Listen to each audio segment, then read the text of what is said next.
शरीफा, जिसे हुर्फ आम में सीताफल कहा जाता है, मौसम सरमा शुरू होते ही बाजारों में सीताफल की आमद होने लगती है। सीताफल की पैदावार देही मुकामात पर खुसूसी तौर पर पहाड़ी इलाकों में होती है। नांदेड़ में भोकर और खंदार इन इलाकों से सीताफल लाए जाते हैं। किसानों के लिए ये फल अच्छी खासी आमदनी का जरिया है। नांदेड़ के देगलू नाका चौराहे पर रोजाना सीताफल की मंडी लगती है। शहर के फल फरोश ताजिर यहाँ आते हैं और किसानों से सीताफल खरीदते हैं। मौसम की शुरुआत है, इसलिए अभी सीताफल की मांग में गैर मामूली इजाफा हो गया है, जिसकी वजह से अभी इनके दाम भी काफी बढ़े हुए हैं। आमतौर पर 60 से 80 रुपए फी दर्जन मिलने वाले ये फल इन दिनों 100 से 120 रुपए दर्जन फरोख्त हो रहे हैं। महंगे होने से इसके खरीदारों में नाराजगी भी देखी जा रही है।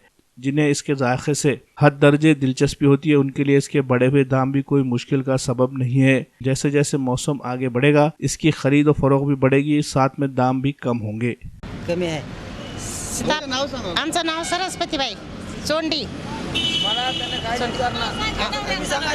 सरस्वती संतोबा पंडितवाड चोंडी।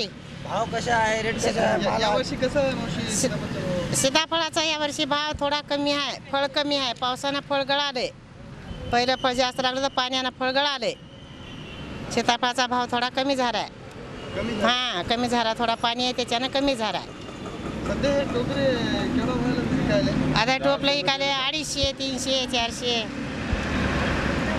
काय हो, भाव वाढण्याची शक्यता आहे? भाव वाढेल ना, भाव वाढतंय। तुमचं नाव सांग। कमलबाई नामदेव कमलबाई कौडदर्शनी। यावर्षी कसं आहे सीताफळचा भाव? सीताफळ महाग आहेत, द्यायला पण आम्हाला महाग द्यायले, तर काही पण परवडना गेले। किती पाशाला डाली घ्यायला आणि विकायला स्वस्त आहे। गेल्या वर्षी तुलना यावर्षी काय आहे भाव? गेल्या वर्षी बी फळ कमीच होतं, यावेळेस पण कमीच आहे। पण कमी येण्याचं काय आहे? कारण काय ते? कारण पाण्यानं पावसामुळे ते फळं गळाले। गळून जातात, त्याला फुलं येतात ना, ते फुल गळून जात असते, त्याला टिकतच नाही। त्याच्यामुळे ते माळाने हिंडून आणतात थोडे शेतकरी, ते आम्हाला द्यायला आम्हाला परवडना गेले। सीताफळ कोणकोणत्या गावातलं यायला ते नांदेडला? हे कंदार, लवा, माळा कोळी, बामणी, मंगलसांगी, आलेगाव, खांडी, हर गावाने येतात। मार्केट में कीमत सीताफल की कीमत बढ़ गई, तो खाने वाले की परेशानी हुई कि माल ज़्यादा मार्केट में आ रहा नहीं फिल वक्त, और इसमें बोले तो व्यापारियों का मुश्किल होगा बेचना। तो माल की मार्केट में कमी की तरफ क्या बेचेंगे साहब?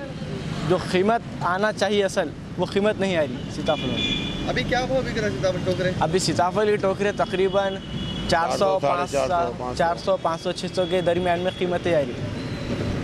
तो वो रिटेल, ये तो होलसेल हो गया था, रिटेल में क्या भाव बिक रहे हैं? रिटेल में तकरीबन 200, 250, 300 के दरमियान। दर्जन इंच। हमारा कैसा है, कारोबार का हर कारोबार करते हम, हर साल सीताफल भी लेते हैं, पेट रोजी के वास्ते काम करते साहब, मगर हमको ये साल पैसे नहीं बच रहे साहब। क्यों? तो ये लोग बहुत महंगा दे रहे हैं, उसमें हमारे खाने वाले ले रहे, व्यापार के पैसे बराबर नहीं आ रहे। 300 रुपये डैन बोले तो चले जा रहे, 250 बोले तो चले जा रहे। उधर रोजी में फ़र्क होगा साहब ये साहब। पिछले साल का था साहब, इन्होंने 250 में 300 में टोकरा दे रहे थे, 400 में 350 में हम बेच रहे थे। ये साल इन्होंने महंगा दे रहे हैं, इनको माल नहीं आया बड़े दूर से, इस वक्त हमारी कमाई नहीं है सब। अभी क्या भाव मिलेगा? अभी फ़िलहाल हम ले रहे 50 रुपये 100 रुपये पे व्यापार कर रहे साहब। हम टोकरे हम 300, 350, 400 में दे रहे हैं, बहुत महंगा दे रहे साहब।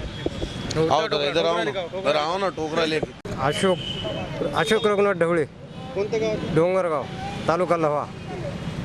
या वर्षी कसं काय आहे सीताफळ? सीताफळ सीझन बेस्ट झालं साहेब, चांगलं झालं सीताफळ। पाण्यानं फळ गळालं। ते पहिल्यानं पाणी आलं नव्हतं, त्याच्यामुळे थोडं कमी झालं, नाहीतर नंतर पाणी पडल्यानं थोडं बरं झालं। गेल्या वर्षी तुलना या वर्षी कसं आहे? ह्या वर्षी चांगलं आहे। आमदा कमी आहे, आता सध्या तुम्ही काय भाव कमी विकायले? आहे की आमदा? हे टोपलं 350ला जातं।